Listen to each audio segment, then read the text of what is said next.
Hello and welcome to The Analyst by Vajiram and Ravi dated 10th April 2026. Here we have taken up important news article from The Hindu and Indian Express newspaper and have segregated our discussion into two parts, that is analysis and prelims pointer. The first topic in analysis section is based on a news article which talks about evolving geopolitical landscape in West Asia and how this evolving condition poses challenge and provides space for Indian geopolitics to evolve. The second news article is based on poor condition of gross enrollment ratio in Indian educational landscape. And it also suggests how a curated scholarship can bridge this gap and bring inclusion and mobility in Indian educational system. Both these discussion will be followed by two practice mains questions, while the topics for prelims pointer are listed here, which will cover important information from the perspective of UPSC examination. So let us begin our discussion. So the first discussion of today's session is based on this news article, which reads as a post-Iran war West Asia order can open strategic space for India. According to the author, a US-led and Israel-centric security architecture in the region, that is West Asia, has diminishing prospect. India's approach in such arrangements need a relook as the previous one has lost its relevance now. So, important from the perspective of UPSC examination, as this is an evolving condition and we cannot be affirmative, but at least we can discuss what could be the possible outcomes which will impact the interest of India. And that is what mentioned in your GS paper 2 syllabus, that effect of policies and politics of developed and developing countries on India's interest. Now, as we know, that this 40-day war has come to an halt, and this is just a pause as per the statements by various leaders. So they have reached to a truce. Now they will be sitting together and discussing the terms of this truce, and long-lasting peace is warranted by everyone in the world because of the energy crisis and the loss of lives. But still, this 40-day war has brought in various new things in when we discuss about the geopolitical landscape or the geopolitical realities. So first thing, before understanding that what are those realities and how it will impact India, let us understand what is the significance of West Asia for India.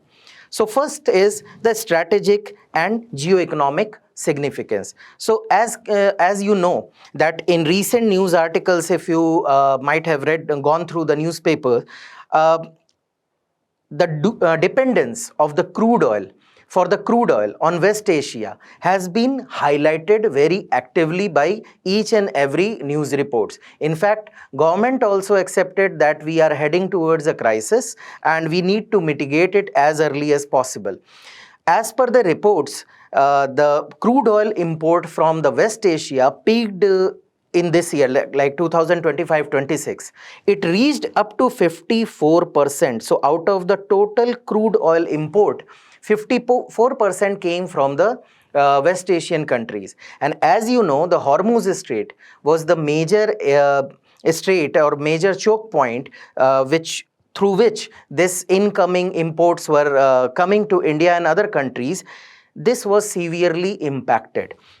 Furthermore, 45% of India's LNG import, that is natural gas import, and LPG imports is again dependent on West Asian country. If you will talk about LNG, around 44 to 45% is dependent. The dependency is on one country itself, that is Qatar.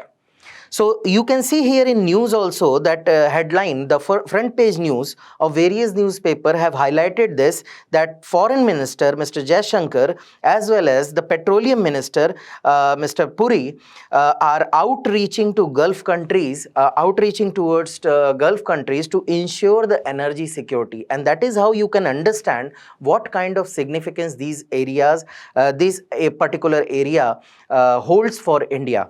Apart from that, the trade is around 180 billion, out of which around 120 billion is import, while 60 to 65 billion is export. Again, it shows that how much we are dependent, at least for the energy security in this region. But it is also very important that 60 to 65 billion worth dollar exports we are doing. So basically our economy is very closely linked with the Western Asia. The second importance is the diaspora and remittances. So if you will take example of Saudi Arabia and UAE alone, around 7 million people are residing in these two countries only, the Saudi Arabia and UAE. All in all, around 9 million Indians are residing in West Asian countries. And more importantly, the remittances. Out of the total remittance that India receives from various, you can say, foreign destinations, 55% of remittance come from this zone only. That again speaks volume about the significance.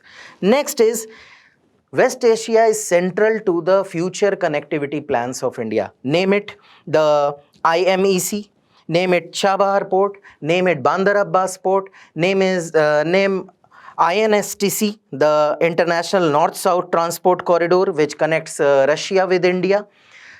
All of it passes through Iran and other countries in the Middle East. So again, the future connectivity plans are dependent on the stability of this region.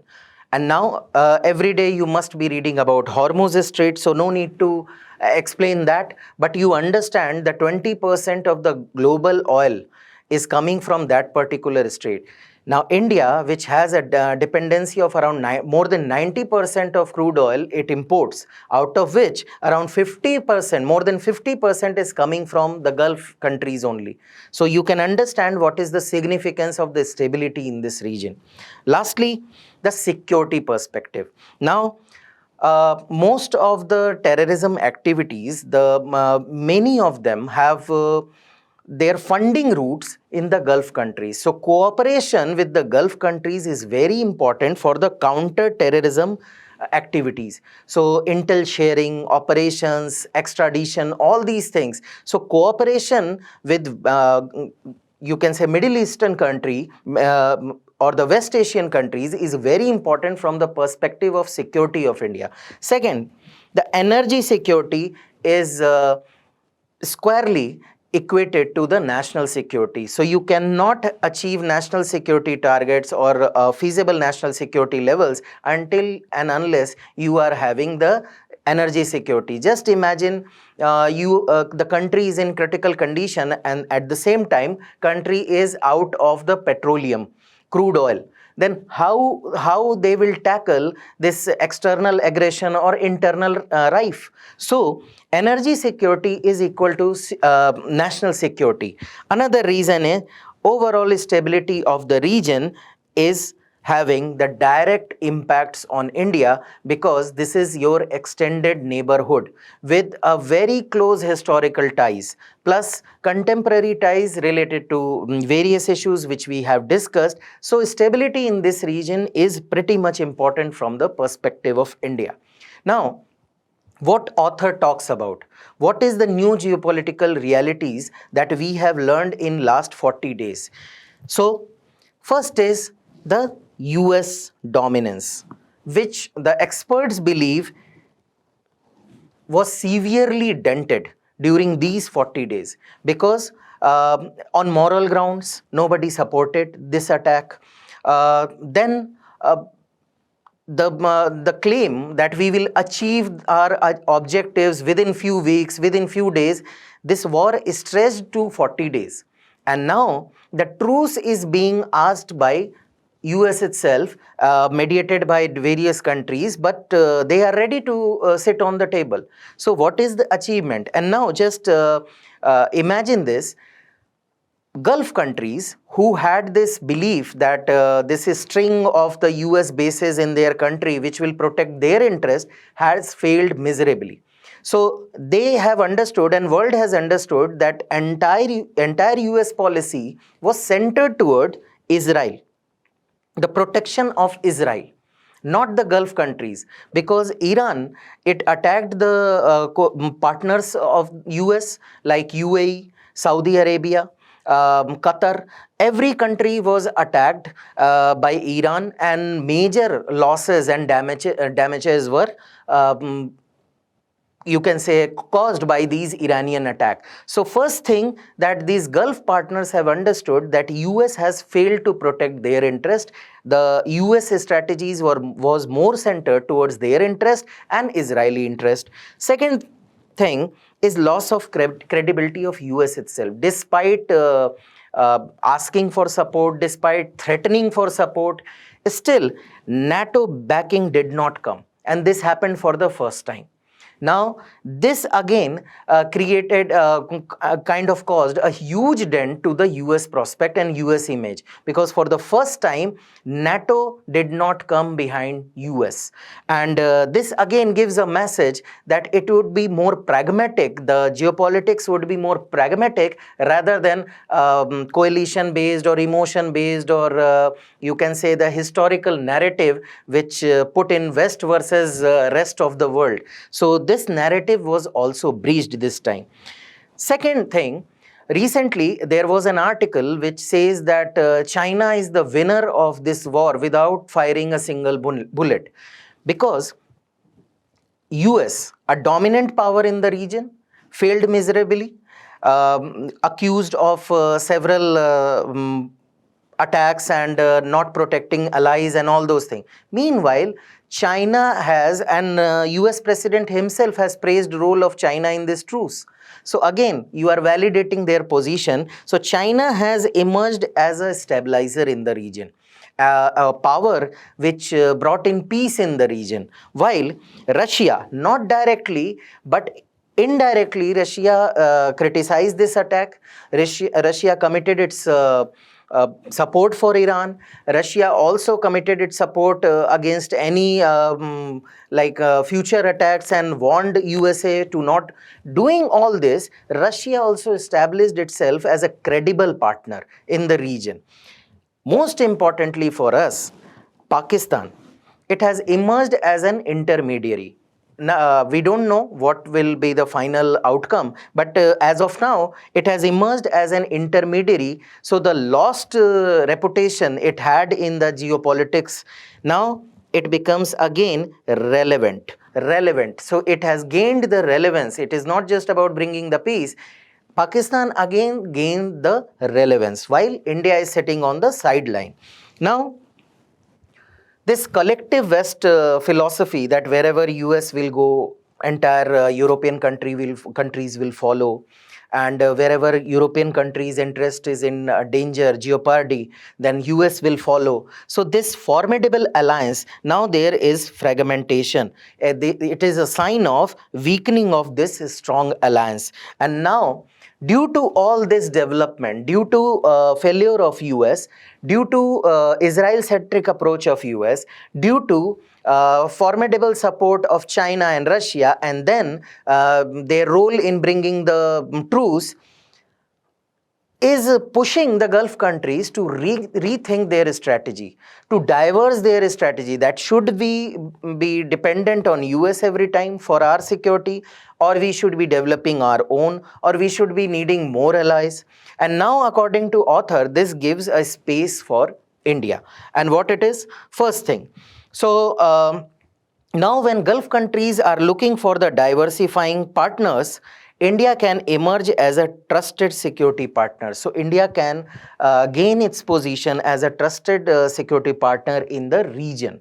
Secondly, the reconstruction diplomacy. Now, war requires rebuilding, and Indian industries and corporations have already deep inroads into the Middle East and the Western Asian countries in terms of the construction industries, services industry, energy and all.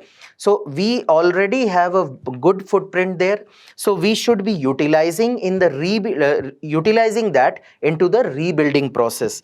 Third is the strategic autonomy that we will get. So if in finality US kind of withdraws from the region, or kind of the you can say the intervention of US, if it declines, it is going to help India, because now India will get the autonomy, and it can exercise its policy independently in the region. Lastly, India should be re-engaging with Iran, because now when US is on the table of for the truce, India can also renegotiate the terms and condition, and can invent its partnership with Iran. These are the spaces that India can utilize, but there are challenges also. What are those? First thing, the energy security risk. So if Gulf countries are looking for diversified security partner, India and other countries have also learned their lesson that they should not be dependent on one region only. So in future, any conflict, because there are so many players, there are so many issues, and these countries are there and issues are there, only the US withdrawal will not solve the problem. So any future threat can again choke the supply of the energy, and that is where the challenge comes.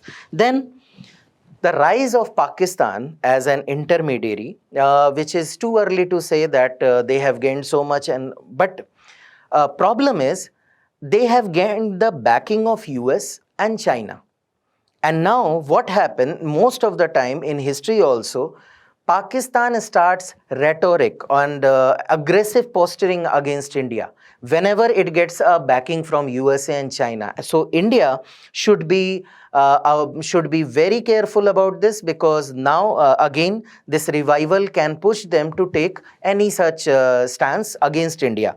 Then China's role and influence in the region, definitely it is going to rise, and India need to find a space for itself to overcome this challenge and keep its relevance intact in the region. Then now India needs to do the balancing act. So again, now Israel is one party, Iran is one party, and other Gulf countries are also there. Now these three entities are dealing with one another, and India has to deal with each of them.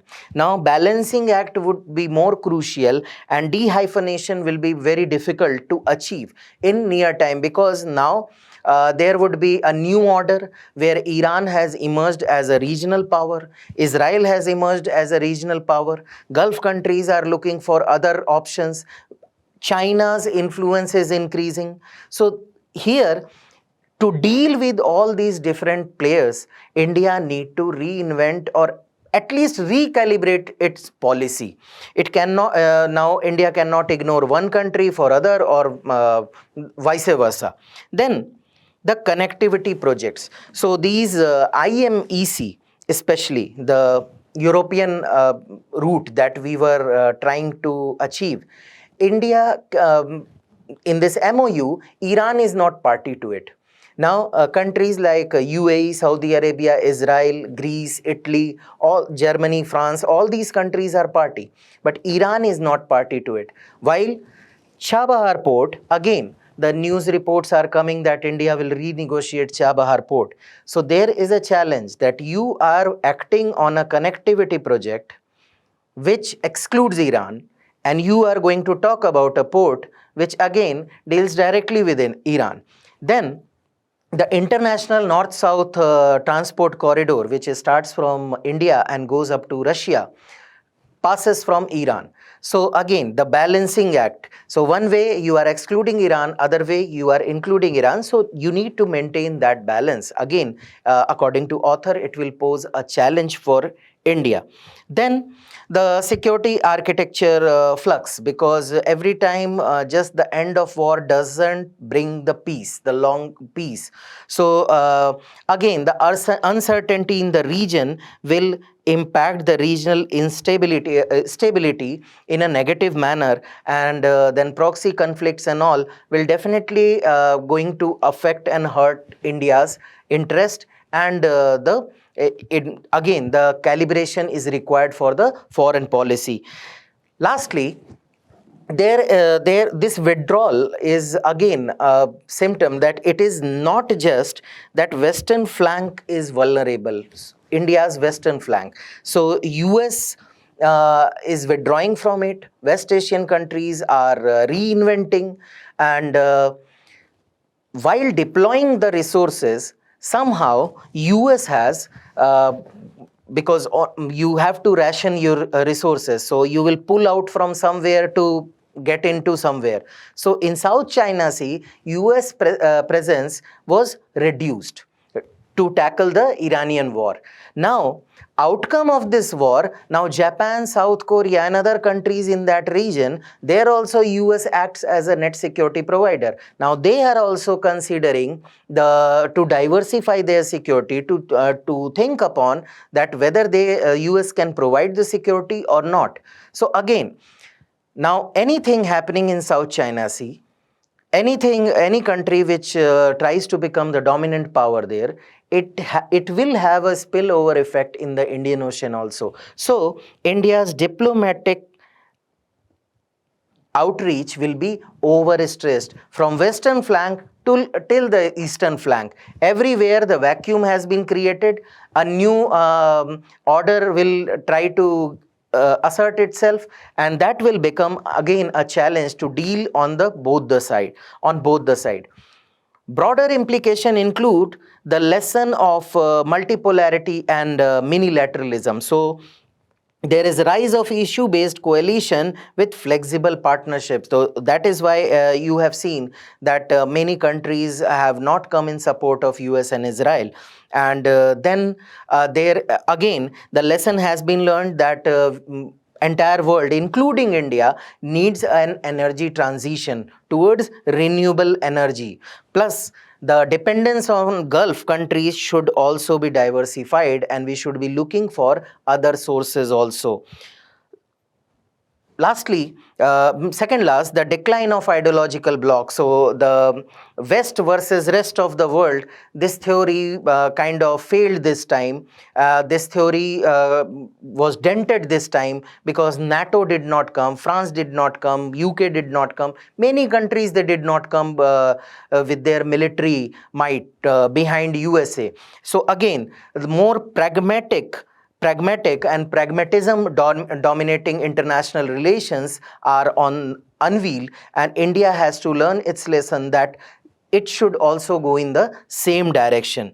Then we have also learned that how interdependence were weaponized. So choking Hormuz Strait was a master stroke where interdependence, the crude oil dependence, was weaponized. An arm twisting tool was used. So again, this has been a lesson for every country that anything can be weaponized, from drones to the interdependence, and definitely it will affect the outcome of the war. So these were the challenges and broader implication for India. What is the way forward? So first thing is the strategic recalibration. So we need to balance with Israel, Iran and Gulf simultaneously. And if you will look into the history or you can say the recent times, India has been able to achieve this. And with each country, it has a separate bond and very strong relationship. It is only the US sanction which always disturbs this balance vis-a-vis Iran especially. So again, India has to reinvigorate, and with full efficiency, it should be re-energizing the relation with all the partners. Then it should be avoiding over tilt anywhere, which India has never done, though there were accusations that India is tilting towards Israel. But India has been dealing with every country on equal footing, more or less. So more balanced approach is required. Then engagement with Iran should be deepened after this truce. Thirdly, there should be more defense and security cooperation with the countries of the Middle East or West Asia. So joint exercises, intelligence sharing, maritime security role expansion, all should be done so that you can put yourself as a viable alternative. Then the reconstruction opportunity that is there, you have already a strong footing there. You should be utilizing them, harvesting them, those benefits. Plus, you should be also strengthening the trade agreements.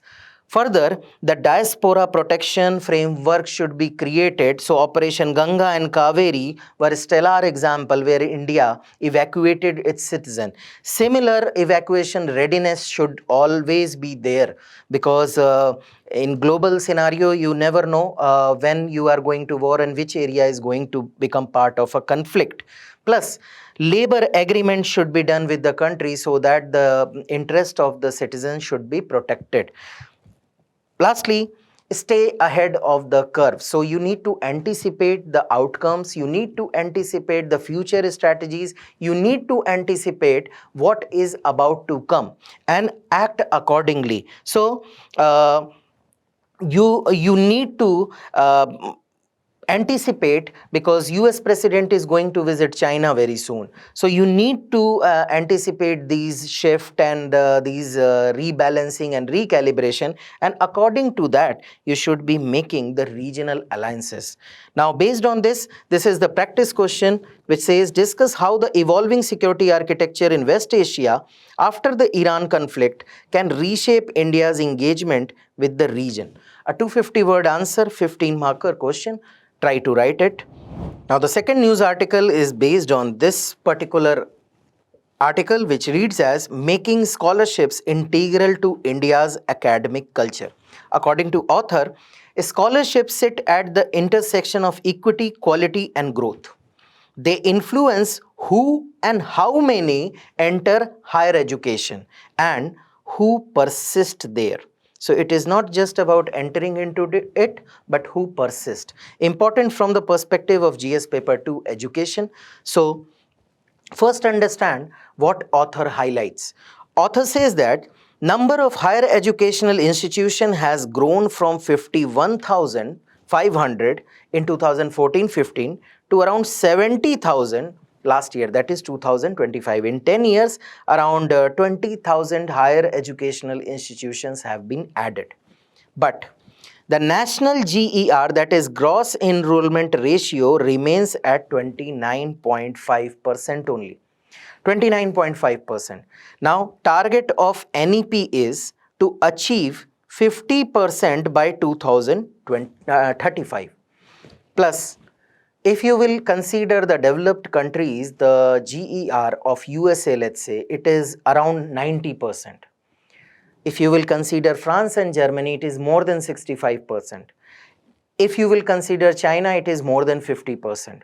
So gross enrollment ratio, you are targeting to achieve 50% by 2035.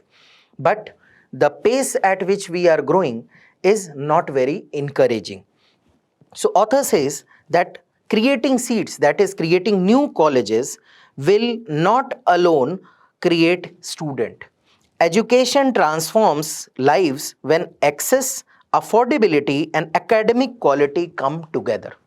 So here you can see in the data itself that is available from 2014 to 2021, the gross enrollment ratio raised from 23.7 to 28.4, roughly 4.7% rise in 7-year time. Right now it stands at around 32%. If you will see the number of institutions which are increasing, IITs 16 to 23, IIMs 13 to 20, and universities from 723 to 1230. So institutes are rising, but the corresponding number in the GER is not improving. Now, why? Why India has a low GER? Gross enrollment ratio, that is ratio between number of students who have enrolled at a specific level of education. Here we are talking about higher education, divided by total number of students in the official age group. In case of India, we consider 18 to 23 age group. So this is what the gross enrollment ratio means. So first thing is the access to education. That is why the gross enrollment ratio is low, because there are regional imbalances. Regional means some regions have very good number of educational institution, providing various kind of degrees, providing good placement, while other states are not doing that well in terms of the educational institution. If you will look at states themselves, there are some metropolitan centers or the capital region which have a very good educational setup, while if you will go to the tier 2 and tier 3 cities, you will find an imbalance. If you can see here, the average is 32.5. Now, if you will see here, states like Maharashtra, Telangana, Karnataka, Andhra, Tamil Nadu, Kerala, they are doing good. In northern states, Himachal, Uttarakhand, Haryana, Punjab and Delhi are doing well. While if you will go to Rajasthan, Uttar Pradesh, Bihar, Jharkhand, Chhattisgarh, Odisha, Madhya Pradesh, in fact, Gujarat, they are way below the national average. The gross enrollment ratio is not that high. Then there is an rural-urban divide. Rural-urban divide is prominent in many states. So you will find around 33% GER in urban area. You will find only 25% GER in rural area. So gap of around 7%. Then comes the second reason, affordability. Now these educational institutions come up with high tuition fees and high living cost like hostel fees and other. So even if hostel is not there, living in a city is costly affair.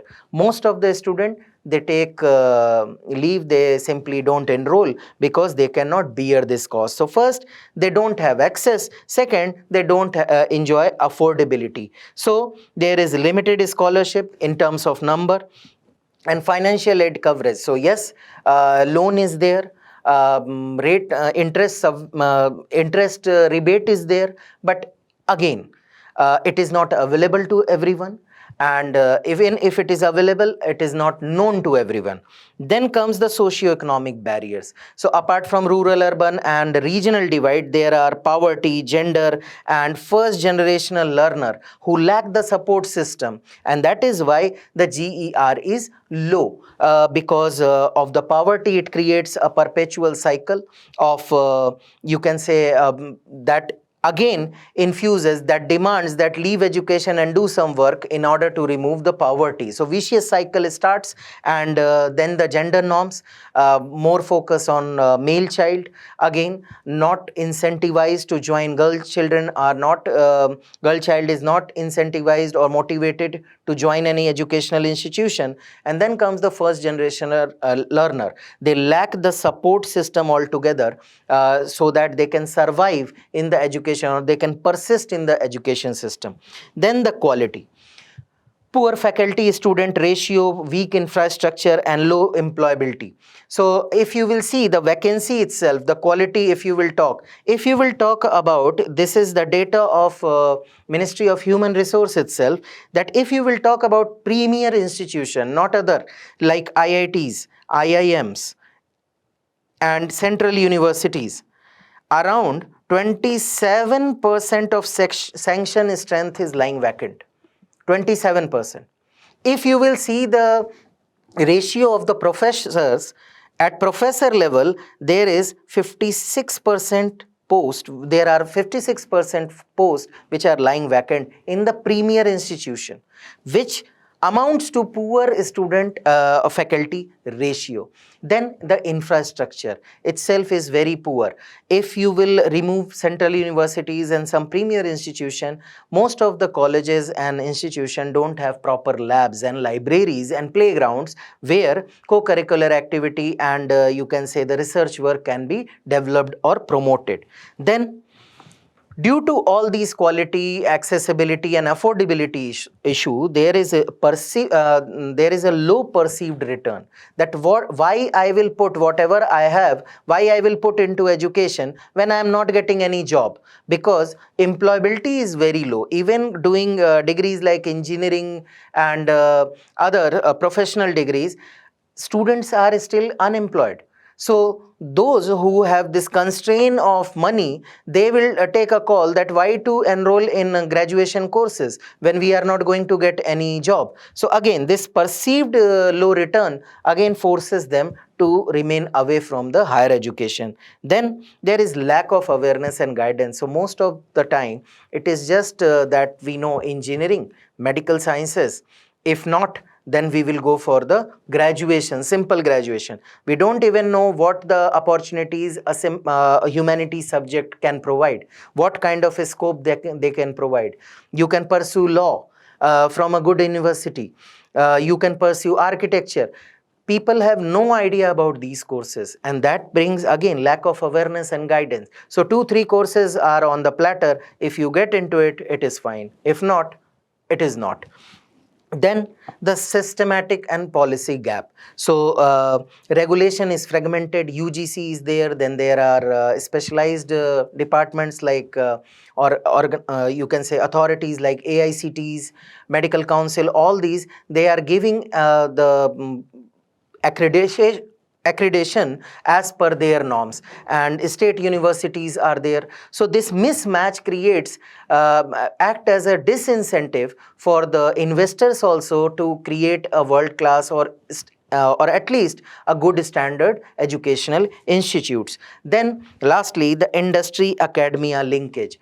So industry is moving at a rapid pace while the academic curricular lags behind miserably. So there was a poor linkage earlier also, now it is widening. So these are the reason why the enrollment ratio itself is very low. People are not preferring to do the higher studies, and these are the reasons. Now, why scholarship is important?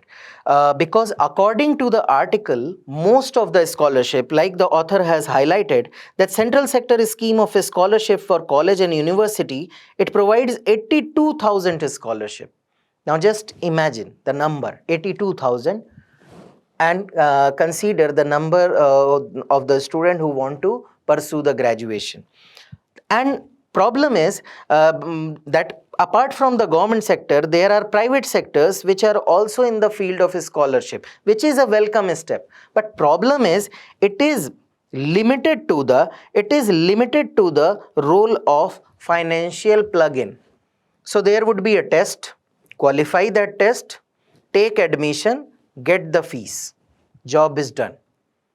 Now, how you will survive that college, how you will progress in that degree, whether you will be developing your personality or not, academic fulfillment is there or not. Academic fulfillment matlab what you want to pursue, you want to research, you want to dig deeper, you want to question, you want to pursue a degree of your choice. This is what academic fulfillment means. Personality development like leadership roles and communication skills, how you are doing all these things. Scholarship don't cover all these aspects. Simple thing, qualify the exam, get the fees, job is done. Now whatever you do, it is up to you. Now here the author suggests that how a well curated scholarship can bring a change. So definitely it will reduce the cost barrier which we have discussed. It will give a direct financial support. Next important thing is, if you have a curated scholarship where you are providing mentoring support, where you are providing career guidance, where you are providing peer support, where you are developing research infrastructure, where you are telling students consistently for their degree time like 3 years, 4 years, 5 years, whatever the degrees, you are a constant companion, then multi-year support will bring stability, and it will encourage the long-term planning. I already told you it will enable academic fulfillment, because now a student is very assured, he has guidance, he can work upon those things, he can he or she can pursue whatever they want, and they can explore new opportunities. Lastly, second last, that individual enhancement, that leadership training, exposure to better opportunities and new technologies, new courses, new sources, all these things, plus the career guidance. So better individual enhancement. Lastly, it will culminate into better academic ecosystem. So you will have a peer network whom you can discuss with, who can give you new ideas to work upon. You can have a diversity in classroom. So a person from a diverse background can sit in a classroom motivated with the stability and the support. It will bring the diverse opinion in the classroom. It will not be based on some metro city based students who have just qualified the examination and they have just got the fees. Now they are looking on their own, sitting in silos, working in silos. So it will create an ecosystem, and then a stronger institutional culture will be created if we will create a curated scholarship. So for this, the author has also given a case study of ISB, Indian School of Business, where they have curated a scholarship cum mentorship program, where they give a scholarship to a student and develop them in leadership role. And according to author, 40% of their admission is through scholarship, and this program is doing wonders. He has quoted this example that how a if a scholarship is part of the academic curriculum itself, how it can bring the change in the prospect of a young student in India. Now, what he suggests that what should be done in terms of what changes can be brought in terms of scholarship, like switching it from just financial aid to a pathway. Pathway means integrate it into institutional design. No post admission add on. It should not be limited to that. So it will shift from schemes to ecosystem based support. So entire ecosystem will be curated. Then you need to provide a multi-year and predictable support, so student can have this sense of stability that every year I am going to get something, and there would not be just there would not only the financial support, but an ecosystem support would be there for me. Then there should be a region based targeting. So region where low GER has been recorded, aspirational districts should be targeted so that this inclusion can be brought in. Then national priorities, the courses like AI, healthcare and manufacturing, it should be aligned with the national priority. It should not be random. It should not be based on some 50 years old concept that qualify this examination, get this, but it should be based and aligned with the national interest. Moreover, you should promote public private partnership by uh, promoting the corporate philanthropy and endowment fund, and you should be providing tax rebates so that they are motivated to put more money into it, and so that more and more students can avail the benefit. Then incentives to institutions should also be given based on their performance. So reward institutions for inclusion and outcome, improve quality and accountability simultaneously. So perform, get the funding, perform, get the incentive. Lastly, strengthen the platform itself. So national scholarship portal, which talks about, which fairly tells about the scholarship schemes, should be made more accessible, and more awareness should be there, should be spread among students who can access it and can learn about various schemes that government is running.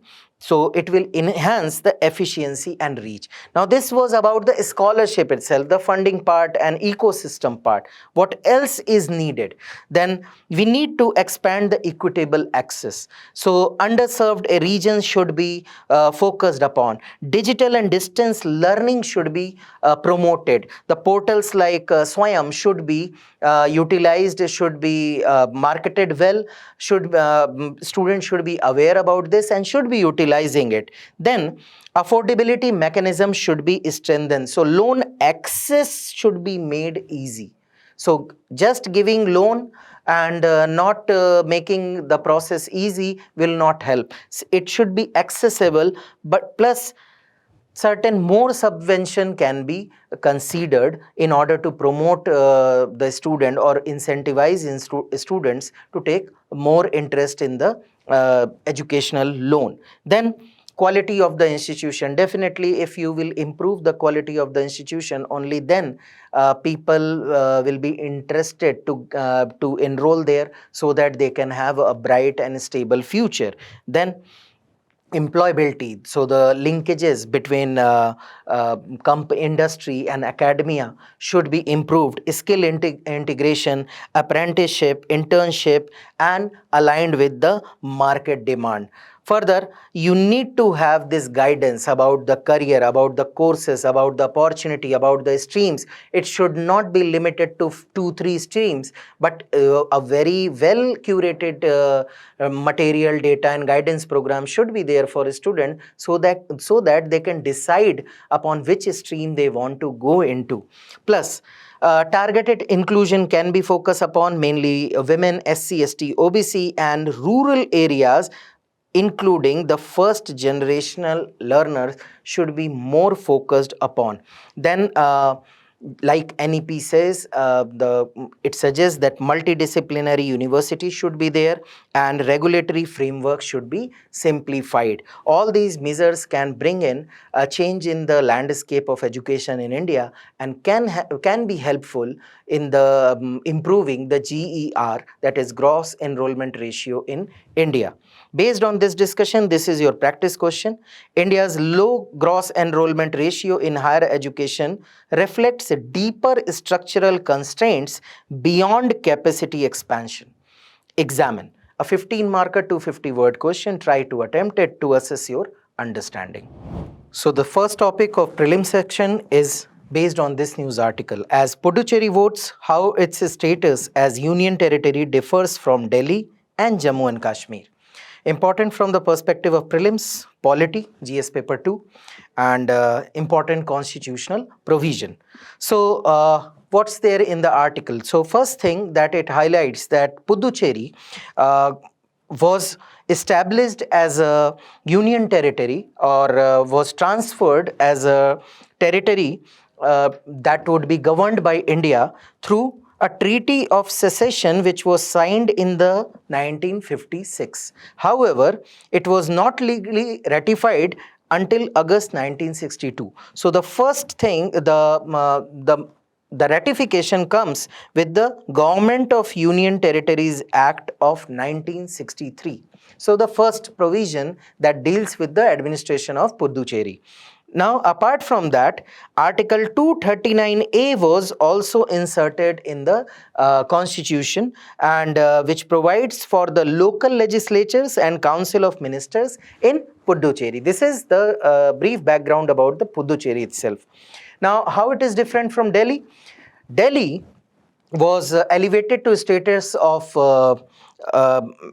NCT under the Constitutional 69th Amendment Act of 1991, and this amendment brought in an act which we know as it brought it an article, inserted an article in the Constitution, that is Article 239AA. So 239A is for Puducherry, while 239AA in 1992 for the Delhi. Now, basic difference lies in the power of LG vis-a-vis Council of Minister. So in Delhi, till 2023, there was a huge debate between the elected government and LG that who has a hold over the services. So court gave many times primacy to the Council of Minister, but finally through an ordinance, and then the promulgation of through an ordinance, and then through an amendment, finally the power swinged into the favor of LG. So LG holds the power with respect to services. Now, apart from that, there is another issue, that legislature of Delhi cannot has the power to make laws on subjects in the state and concurrent list except public order, police, and land. So you can see here the Article 239 AA subclause 3 subclause A, that subject to provision of Constitution, the Legislative Assembly shall have power to make laws for whole or part of the NCT, except matters with respect to entry 1, 2 and 18 of the state list and entry 64, 65, 66 of that list. So there is an exception, but if you will read Article 239A, Section 239A, then there is no such provision that defines that it cannot make laws on these subjects, or LG, the power of LG and the Council of Minister has not been delineated in case of Puducherry. So, however, the laws made by Puducherry legislature is subjected to parliamentary scrutiny under Article 246, subclause 4. So all you have to remember is Article 239A. It does not delineate power between LG and Council of Minister respect to Puducherry, while Article 239AA clearly delineates the power and also provides some exception in terms of what laws can be made by the Delhi Assembly, while there is no such restriction on the Legislative Assembly of Puducherry. Now, moving further, this power, the division of power between LG and Council of Minister was also debated in Puducherry. So this was settled in the K. Lakshmi Narayanan versus Union of India in 2019, where Supreme Court held that Puducherry LG is bound by the aid and advice of the Council of Minister and cannot operate as an independent authority in routine administration. The LG may intervene only under exceptional circumstances when matter is referred to precedent due to difference of opinion. So, yes, Supreme Court gave that primacy to the aid and advice of Council of Minister until and unless there is a matter which is referred to the precedent. But Constitution itself does not delineate this thing. Another thing, the difference is Article 240 of the Constitution, which empowers the President to make regulation for certain UTs, including Puducherry. But what is the difference? In NCT, administration can, if in case administration cannot be carried out according to constitutional provision, Article 239AB would be invoked and Article 239AA would be suspended with President rule overriding it. But there is no such provision in case of the Puducherry. So Article 239AB clearly says that Article 239AA can be revoked and presidential rule can be placed, while no such article or anything is said in the Constitution.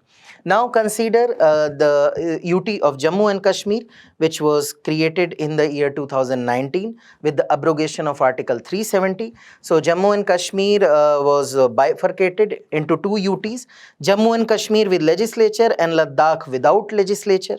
Now again, Section 32 of the Act, it allows Jammu and Kashmir Assembly to legislate on subject in the state list barring public order and police, which remains under LG control. So again, specifically mentioned in the Constitution.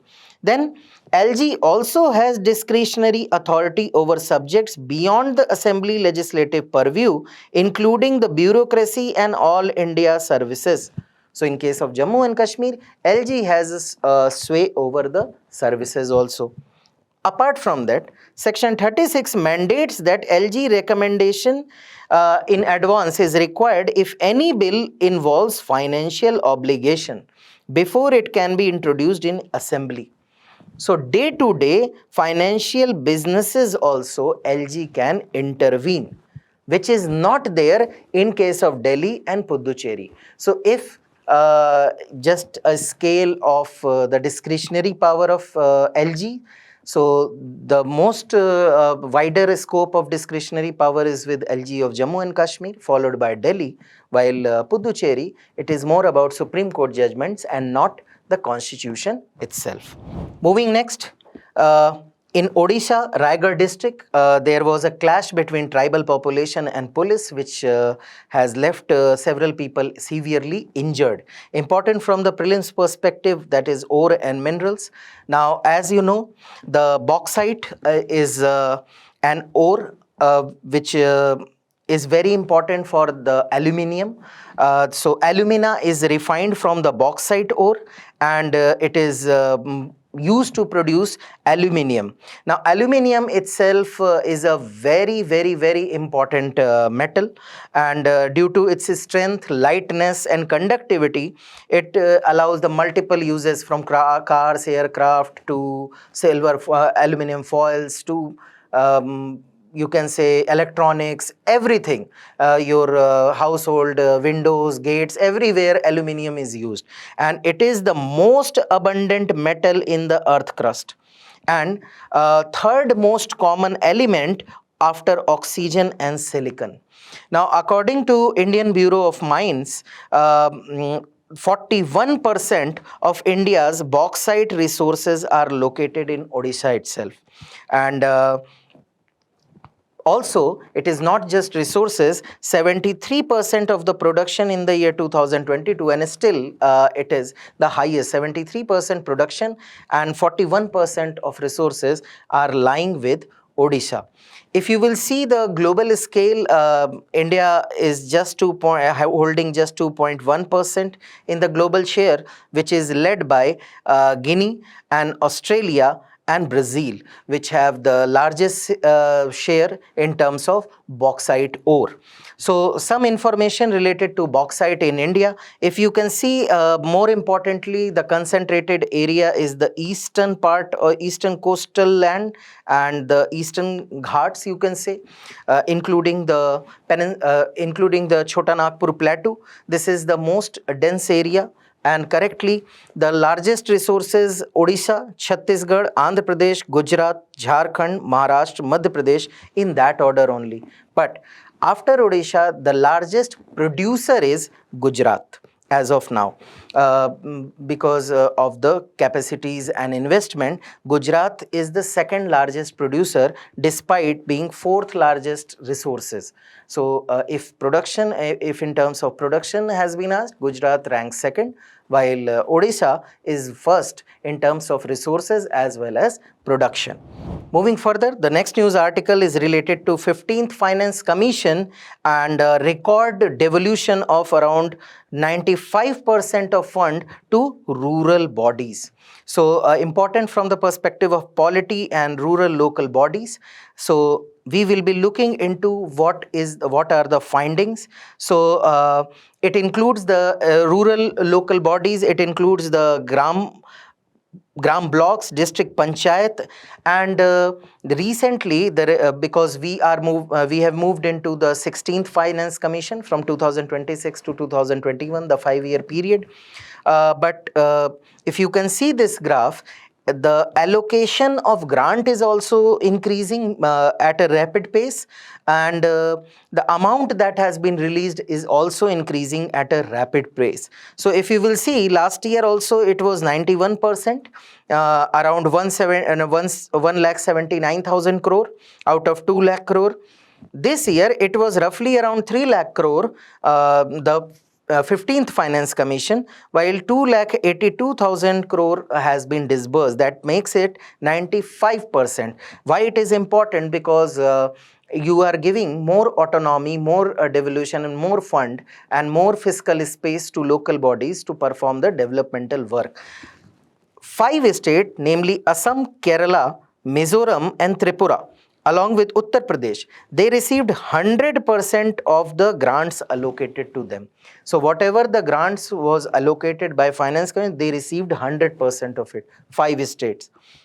Important it is because 16th Finance Commission has recommended 4.35 lakh crore. So from 3 crore, 1,35,000 crore funding has been increased in the from the 2026 to 2031. So looking at the pattern, local bodies are going to get more funds, so more development can be anticipated. Out of this, 3.48 lakh will be basic grant, 43,000 crore will be performance grant, and 43,500 crore will be state performance grant.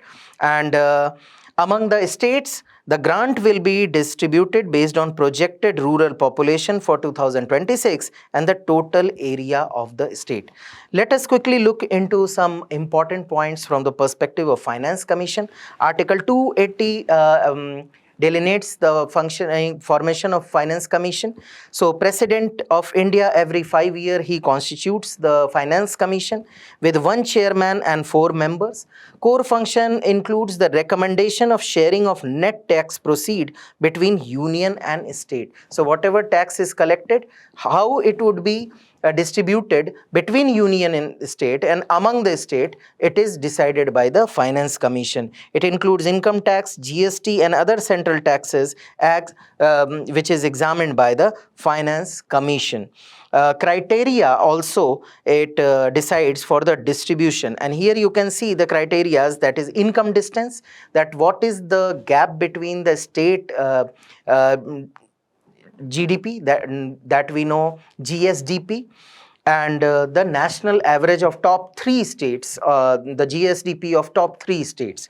Then the population. So earlier it was 15%, the previous Finance Committee. This year it is 17.5, and methodologies have also changed. It was based on TFR, total fertility rate, while 16th Finance Commission will consider population increase from 1971 to 2011.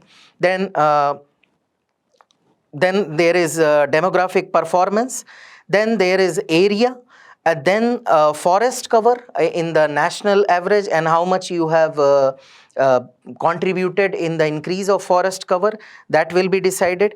This criteria has been removed by the 16th Finance Commission. Rather, they have calculated the contribution towards the GDP. So this is the weightage given by the Finance Commission, and these criteria are defined by the Finance Commission.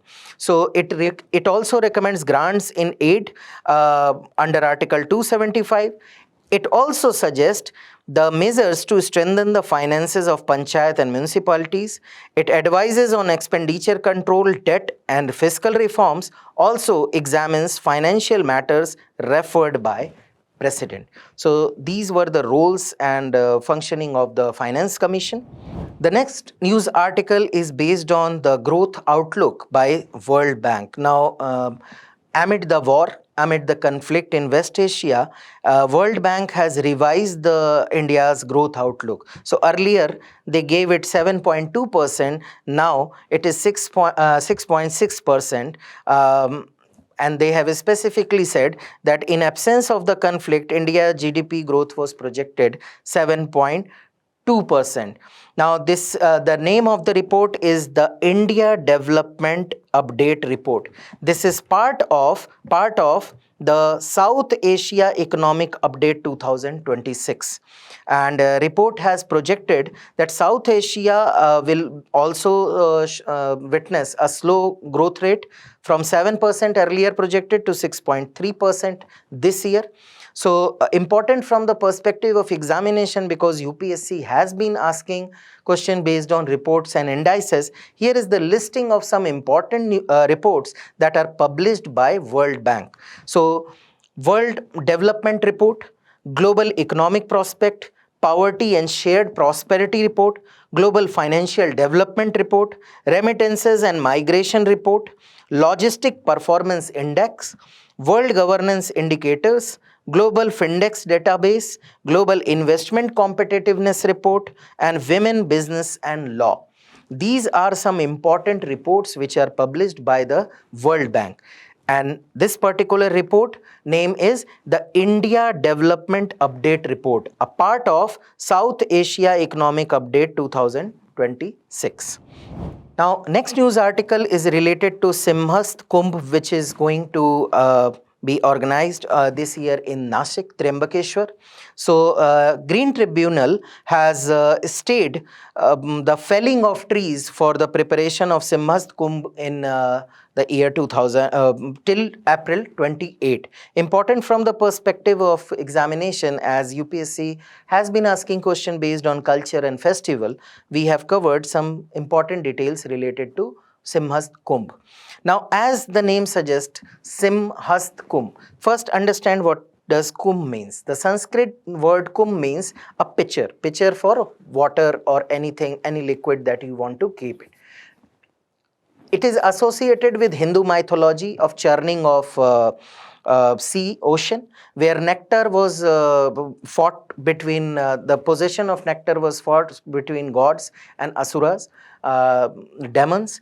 So, while taking it away from the demons, the 4 drops were they 4 drops from the Kumbh, it is spilled over earth, and the 4 locations became the site of the Kumbh Mela, Kumbh fair. So Prayagraj in Uttar Pradesh, Ujjain in Madhya Pradesh, Haridwar in Uttarakhand, and Nasik in Maharashtra. So these become the site of this congregation, and associated with important rivers like Haridwar, Ganga, Prayagraj, confluence of Ganga, Yamuna, and mystical Saraswati, Ujjain, Shipra river, which is believed to emerge from Vishnu's heart in his Varaha avatar, and Nashik, Trimbakeshwar, Godavari river, which is known as Ganga of the southern India. Now, this Simhastha Kumbh, as the name suggests, the calculation, astronomical calculation is done, and it is the day when Jupiter, that is Brihaspati, enters the house of Leo, that is Simha.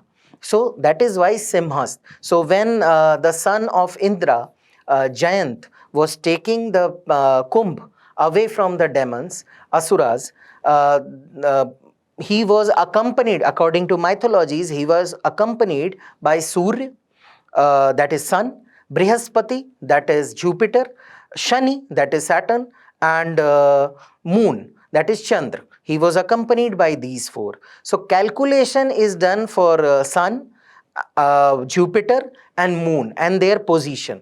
So it is Simhastha is when Brihaspati, that is Jupiter, enters the house of Leo, that is Simha. So this occurs at every 12 years, and Simhastha Kumbh, the main location is Ujjain and Nasik, Trimbaka. These 2 locations are there where Simhastha Kumbh is takes place. Types of Kumbh: first is the Kumbh Mela, which is every 4 years and rotates among these 4 sites. Ardha Kumbh every 6 years, mainly in Haridwar and Prayagraj. Purna Kumbh every 12 years. So all 4 sacred sites, that is Prayagraj, Haridwar, Nashik, and Ujjain. That Mahakumbh every 144th year. That is after 12 Purna Kumbh, 1 Mahakumbh is celebrated exclusively at Prayagraj. So which happened recently. So that's all for today's session. Stay tuned for more such updates. Thank you.